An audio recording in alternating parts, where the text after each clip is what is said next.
नमो नमः। एकादश कक्षायाः ऋतिका इति संस्कृतपाठ्यपुस्तकस्य अनुशिक्षणे भवतां स्वागतम्। मित्राणि, अद्य वयं सप्तमपाठस्य द्वितीयभागं पठामः।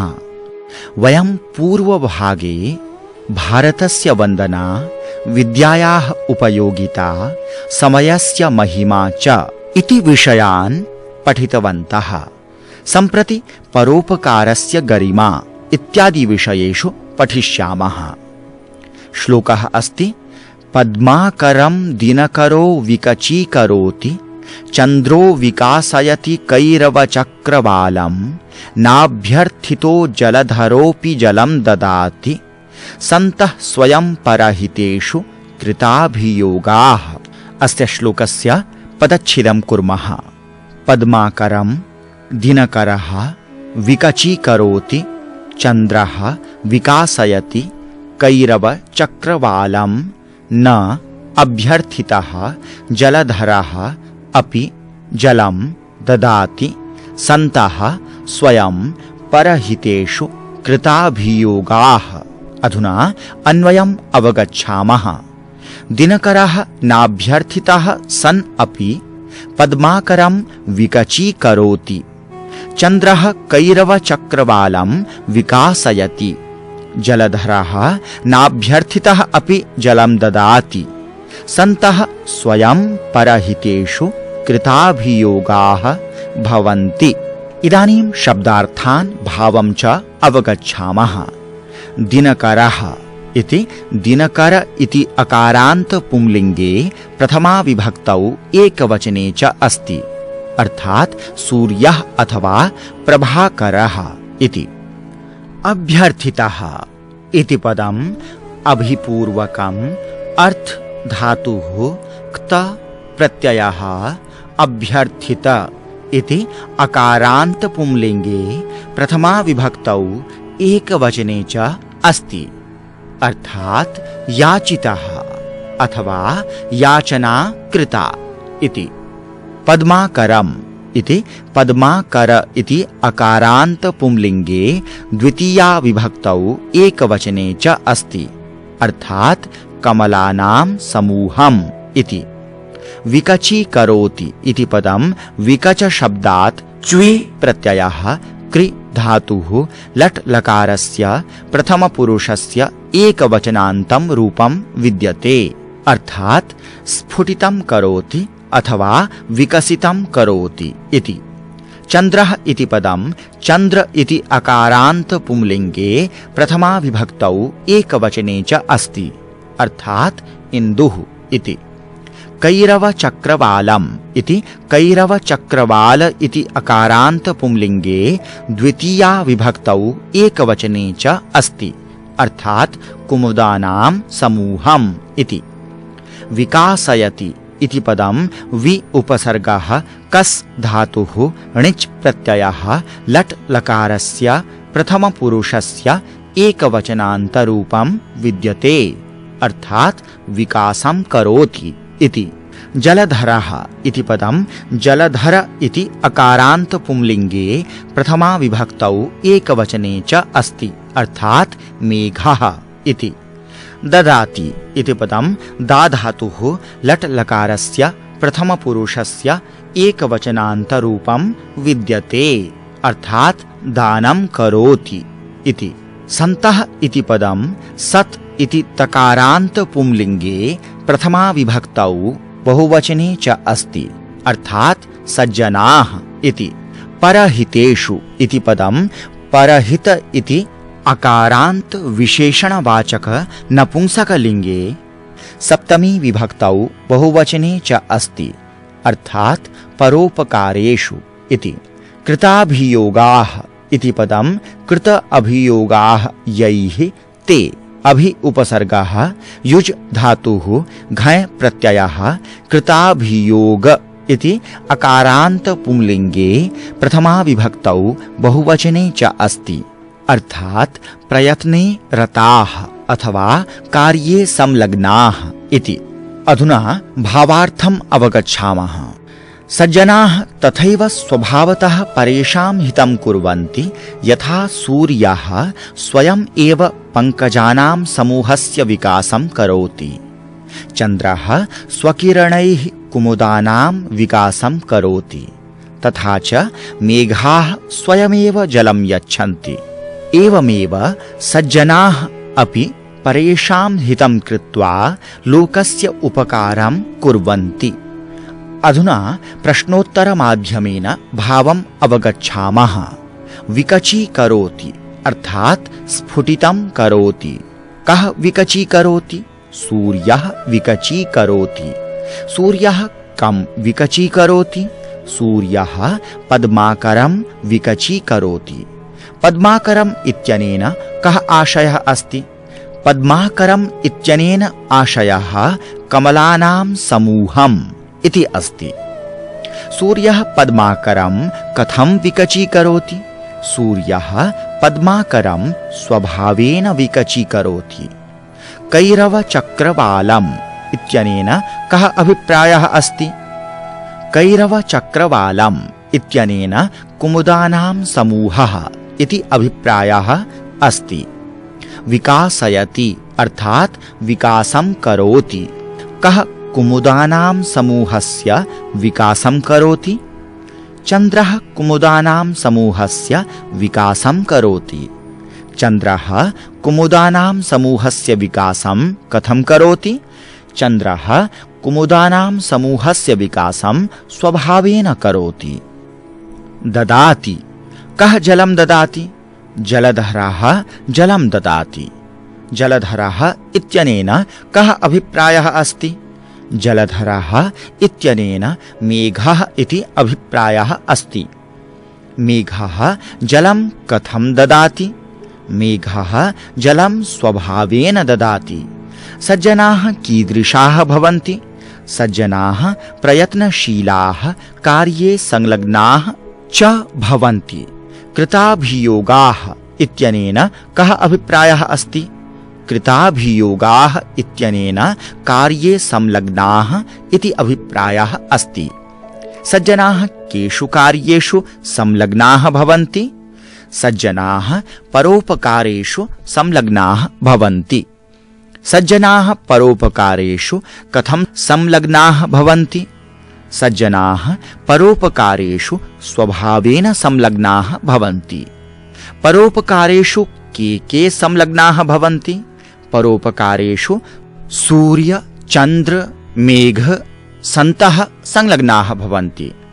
अग्रिमः श्लोकः अस्ति भोगान् भुक्ताः वयमेव भुक्ताः तपो न तप्तं वयमेव तप्ताः कालो न यातो वयमेव याताः तृष्णा न जीर्णा वयमेव जीर्णाः। विच्छेदं कुर्मः।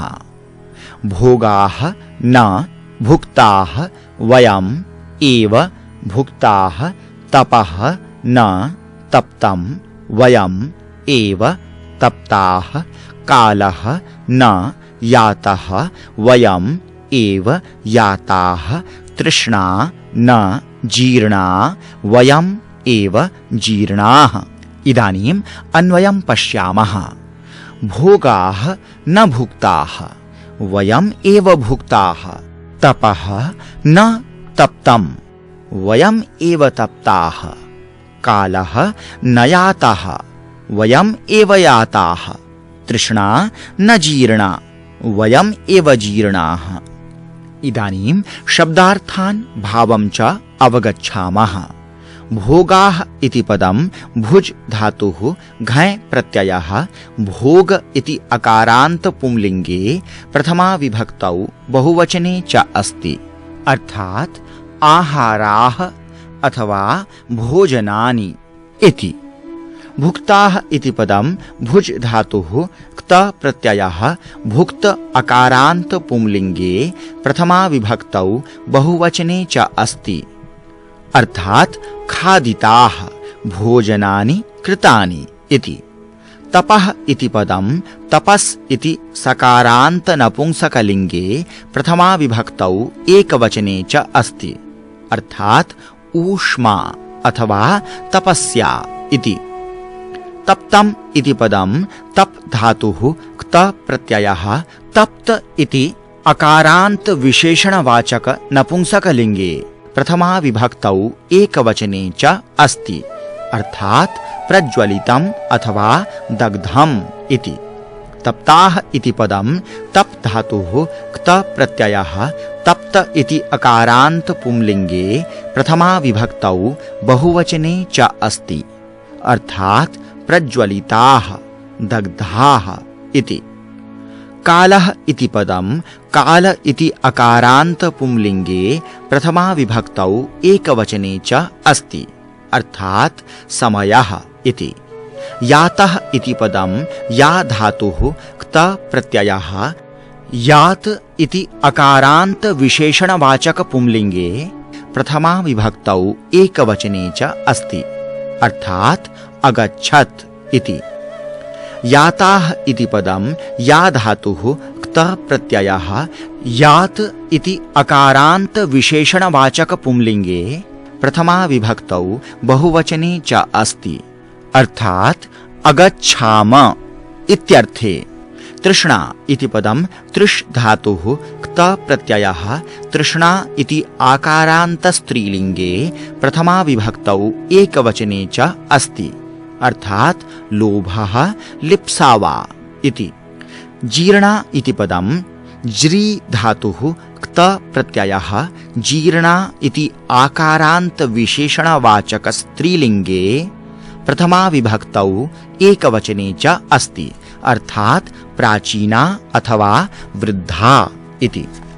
जीर्णाः इति पदं ज्री धातुः क्त प्रत्ययः जीर्ण इति अकारान्त पुंलिङ्गे प्रथमा विभक्तौ बहुवचने च अस्ति, अर्थात् प्राचीनाः अथवा वृद्धाः इति।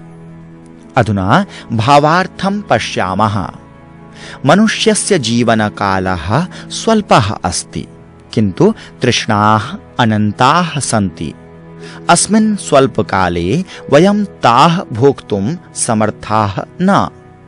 तपः समाप्तं न भवति, अपि तु वयं स्वयमेव समाप्ताः भवामः। एवमेव कालस्य समाप्तिः न भवति, अपि तु अस्माकम् आयुः समाप्ता भवति। वयं जीर्णाः भवामः, किन्तु तृष्णा तु सदा तरुणी एव तिष्ठति। मानवजीवनस्य वास्तविकत्वम् एतदेव अस्ति। अधुना प्रश्नोत्तरमाध्यमेन भावम् अवगच्छामः। न भुक्ताः न खादिताः, अर्थात् न समाप्ताः। के न समाप्ताः? भोगाः न समाप्ताः। के समाप्ताः? मनुष्याः एव समाप्ताः। मनुष्याः केषां द्वारा समाप्ताः? मनुष्याः भोगानां द्वारा एव समाप्ताः। न तप्तम्, अर्थात् न ज्वलितम्। किं न तप्तम्? तपः न तप्तम्। तपः इत्यनेन कः भावः अस्ति? तपः इत्यनेन भावः ऊष्मा इति अस्ति। के तप्ताः? वयम्, अर्थात् सर्वे मनुष्याः तप्ताः। वयं केन तप्ताः? वयं तपसा तप्ताः। तपः कैः न तप्तम्? तपः अस्माभिः, अर्थात् मनुष्यैः न तप्तम्। यातः, अर्थात् अगच्छत् अथवा व्यतीतः अथवा समाप्तः। कः न व्यतीतः? कालः न व्यतीतः। के समाप्ताः? वयम्, अर्थात् मनुष्याः एव समाप्ताः। न जीर्णा, अर्थात् वृद्धा अथवा नष्टा न भवति। का वृद्धा न भवति? तृष्णा वृद्धा न भवति। तृष्णा इत्यनेन कः अभिप्रायः अस्ति? तृष्णा इत्यनेन इच्छा इति अभिप्रायः अस्ति। के वृद्धाः भवन्ति? जनाः, अर्थात् वयं वृद्धाः भवन्ति। इच्छा सर्वदा कीदृशी भवति? इच्छा सर्वदा तरुणी भवति। अग्रिमः श्लोकः अस्ति। कटुक्वणन्तो मलदायकाः खलाः तुदन्त्यलं बन्धनशृङ्खला इव मनस्तु साधुध्वनिभिः पदे पदे हरन्ति सन्तो मणिनूपुरा इव। अधुना पदच्छेदं पश्यामः। कटु क्वणन्तः मलदायकाः खलाः तुदन्ति अलं बन्धनशृङ्खला इव मनः तु साधुध्वनिभिः पदे पदे हरन्ति सन्तः मणिनूपुरा इव। अधुना श्लोकस्य अन्वयं कुर्मः। कटुक्वणन्तः मलदायकाः खलाः बन्धनशृङ्खला इव अलं तुदन्ति सन्तः मणिनूपुरा इव साधुध्वनिभिः पदे पदे मनः हरन्ति। इदानीं शब्दार्थान् भावं च अवगच्छामः। कटुक्वणन्तः इति पदं क्वण धातुः शत्रिप्रत्ययः कटुक्वणत् इति तकारान्त पुंलिङ्गे प्रथमा विभक्तौ बहुवचने च अस्ति। अर्थात् कटुरणन्तः अथवा अपशब्दं भाषन्तः इति। मलदायकाः इत्यत्र मलदायक इति अकारान्त पुंलिङ्गे प्रथमा विभक्तौ बहुवचने च अस्ति। अर्थात् दोषारोपणकर्तारः इति।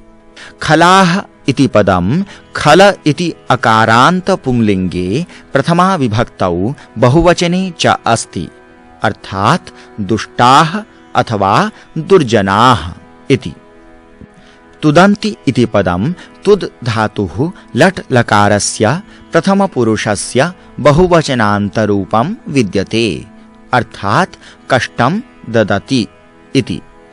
अलम् इति अत्यधिकम् इत्यर्थे अव्ययवाचकं पदम् अस्ति। बन्धनशृङ्खला इति अर्थात् निरन्तरबन्धनम् इति भावः।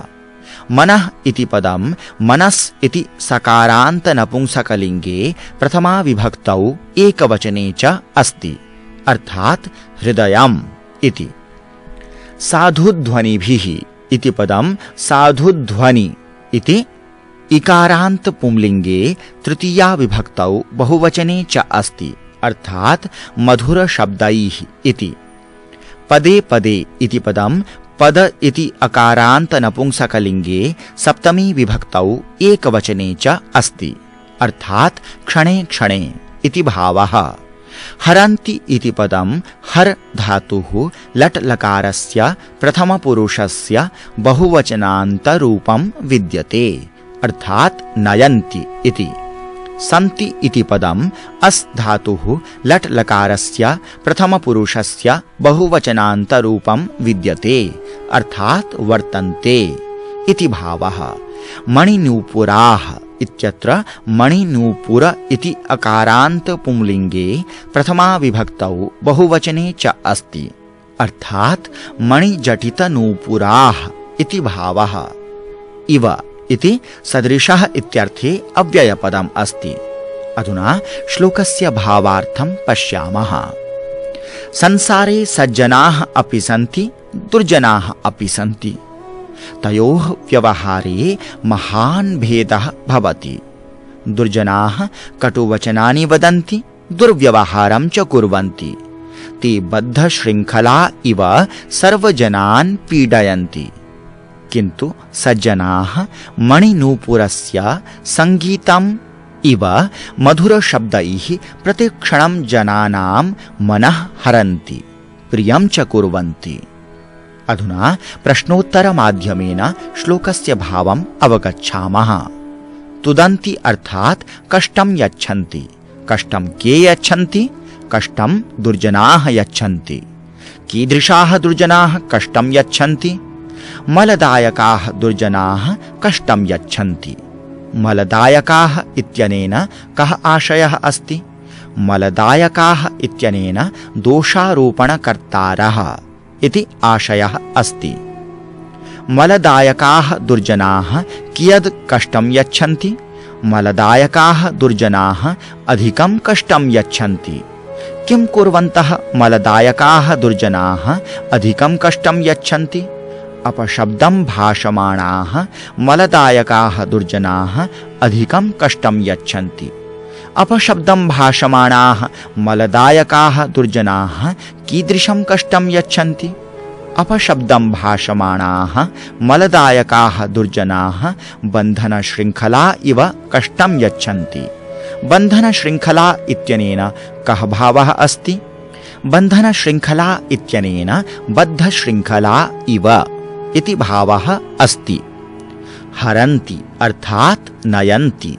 के नयन्ति? सज्जनाः नयन्ति। सज्जनाः किं नयन्ति?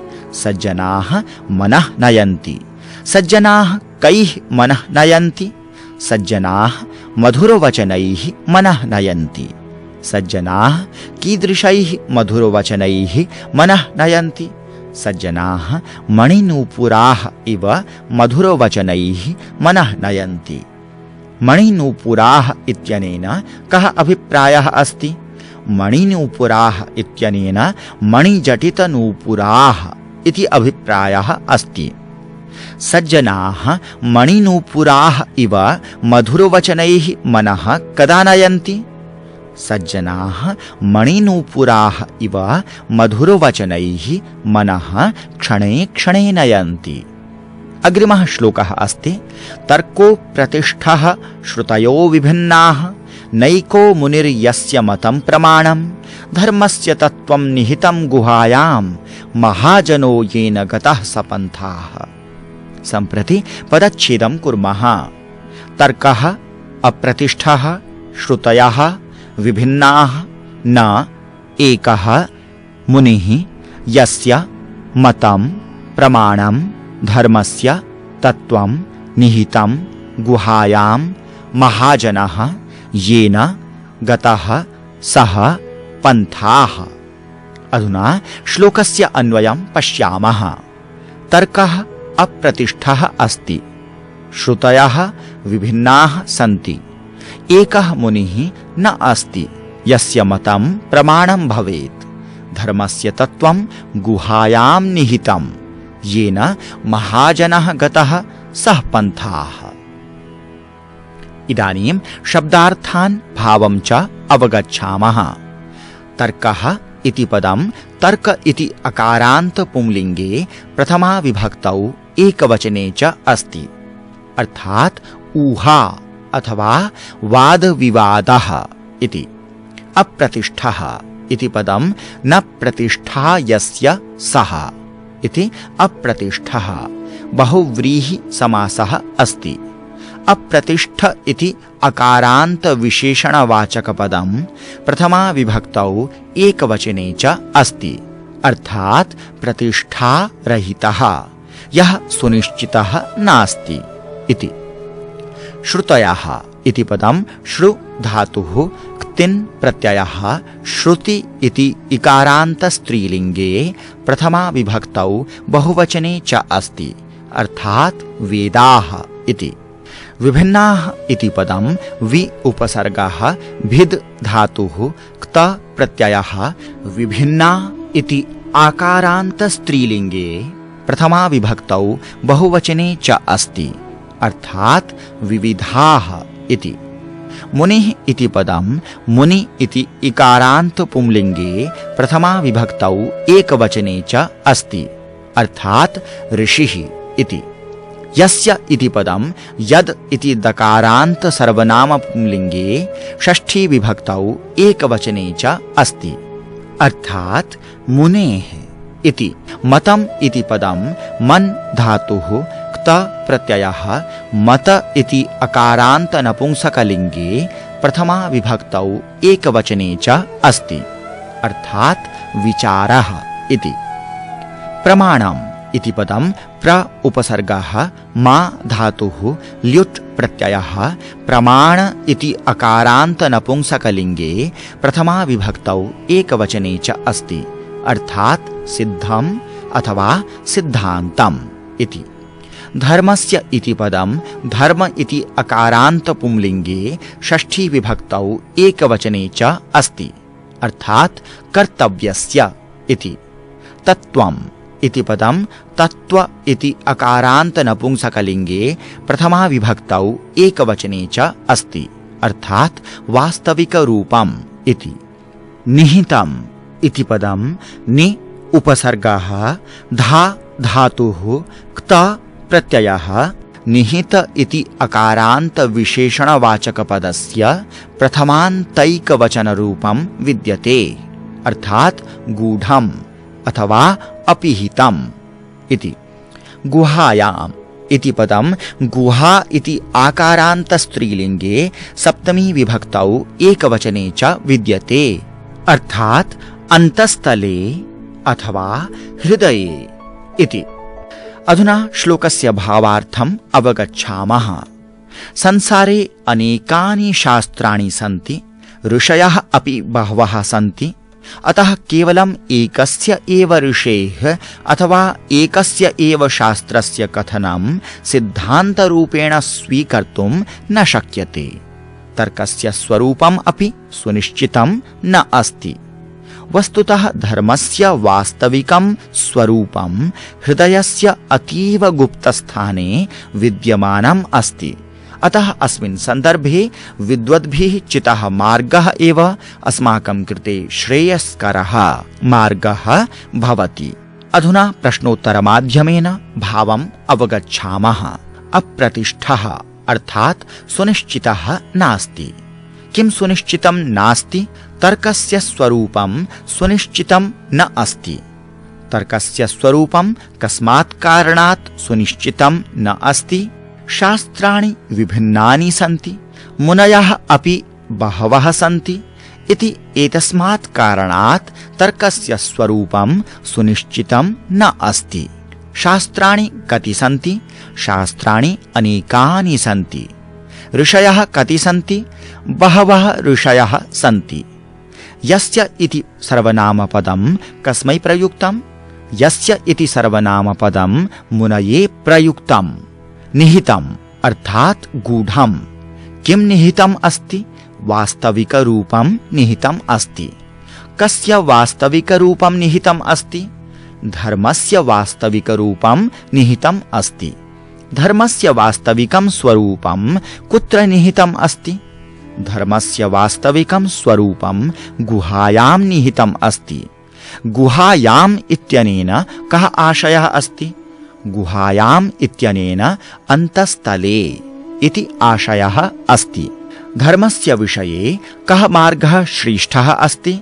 धर्मस्य विषये महाजनैः आचरितः मार्गः एव श्रेष्ठः अस्ति।